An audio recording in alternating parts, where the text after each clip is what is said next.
Oh, hey, I feel like watching a movie. Let me check Netflix. Oh, cool. This one looks pretty good. What do we got? Matthew McConaughey? Let's just check Rotten Tomatoes to make sure that it doesn't suck. 75%. The MTV-style editing feels passé. Its humor smug and fratty. For all of its energy and vulgarity, The Gentleman is a slog. A tedious and unnecessarily unpleasant tour of ground that Richie's already covered. Tell me honestly, have you ever read anything more pretentious than that movie review? These are the people who are giving it a bad rating. I give them a bad rating. They sound just terrible to be around. Like, okay, so folks, welcome back to another video. Today, listen, we're on day 3 of Make a Video every single day.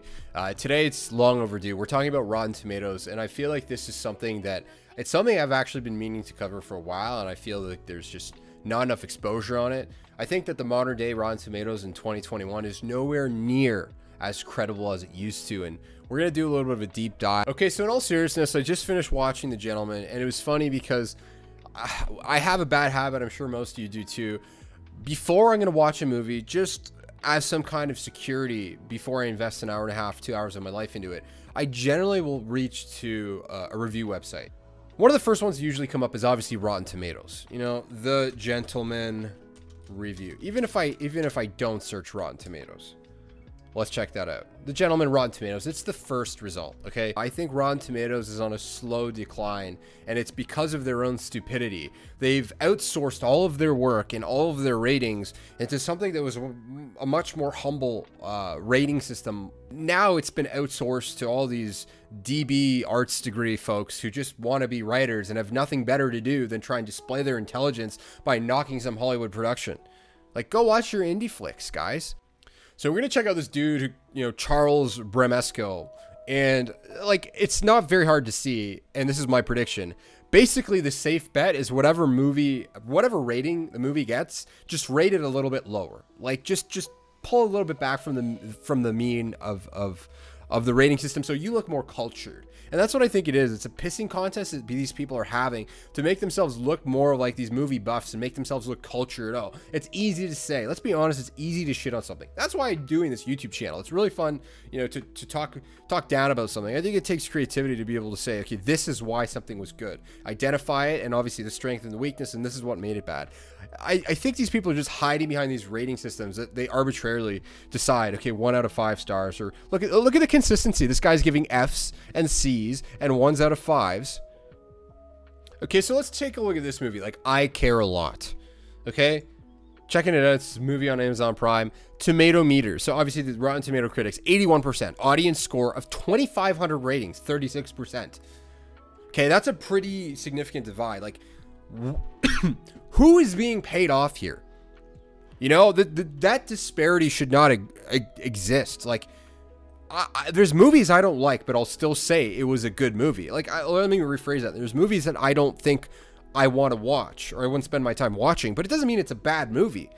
You know what I mean? But I'll give credit where it's due. This clearly is, you know, it looks like Rotten Tomatoes is being bought. Okay, I almost forgot. So guys, listen, here's what I need you to do. If you've ever watched a movie and you went to Rotten Tomatoes and you're like, holy cow, I can't believe it only got that rating. I love that movie.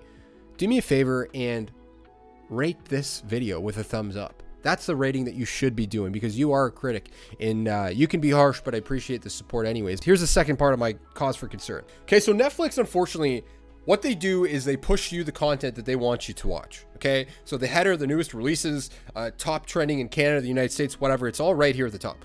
My bone to pick with Netflix is obviously when you're looking at a show and you finish it, it says, would you recommend it?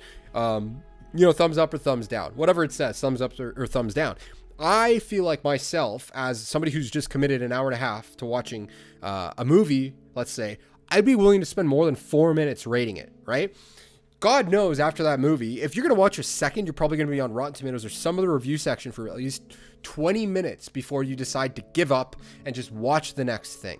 I would be willing, as a consumer and as somebody who would you know, has a free time to watch a movie, give me the ability to do a 5-minute survey or 5-minute review on that movie out of maybe some of those elements, out of 1 out of 5, and then make a better decision to recommend that movie, right? And I look at it, it's like, especially like Netflix has so many engineers. Like, what are they doing? What are they working on? The algorithm is so bad. And especially too, like half the time there's a show that you've watched and you'll log out and you'll come back a day later and it's like shoved down like 4 layers deep. I don't understand. And so the reason I feel so strongly about this is because you take a massive platform like YouTube. YouTube's algorithm is constantly learning, right? And it will recommend those videos that all of a sudden are like 2,000 views and then blow up to like 20 million overnight. You are never going to get that with the algorithm that Netflix currently has. So all those undiscovered gems, it's like they'll never get their opportunity in the spotlight with their current rating system. And I think that's honestly embarrassing for a company that's this big. Like, and I'm sure there's some engineer out there with a very specific reason, very specific intent on why it's only a binary thumbs up or thumbs down. But looking at it from a consumer perspective, I just find that they're missing the opportunity to show content to us that we want to watch. And now whether that's a special ploy to, you know, spend more time in the menu so we don't throttle as much bandwidth so we can pay for that sub service so we don't go through as many movies a month. Listen, I could wear a tinfoil hat, but like, maybe that's the answer. I don't know. But I just, even looking like Amazon Prime, they do the exact same thing. I don't need to see like, you know, this is recommended. I want to see why, you know, not a complicated guy. And listen, especially guys, this is the last comment I make. Okay. If we have the ability in the next 20 years, let's just say we are going to the moon.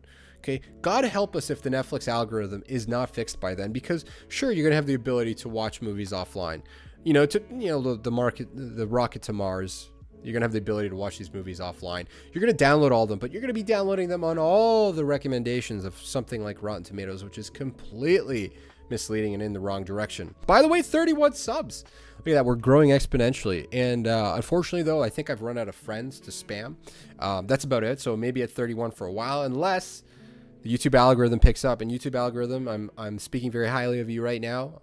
Not of the Netflix algorithm or the Amazon Prime Video algorithm. But anyways, just my food for thought. I'm going to be making a video every single day, whether it's good or not. I'm just going to be ranting in front of the camera and seeing what comes out of it. So guys, if you enjoyed that, thanks so much for watching. There's going to be more coming soon, and I appreciate the support. Thanks.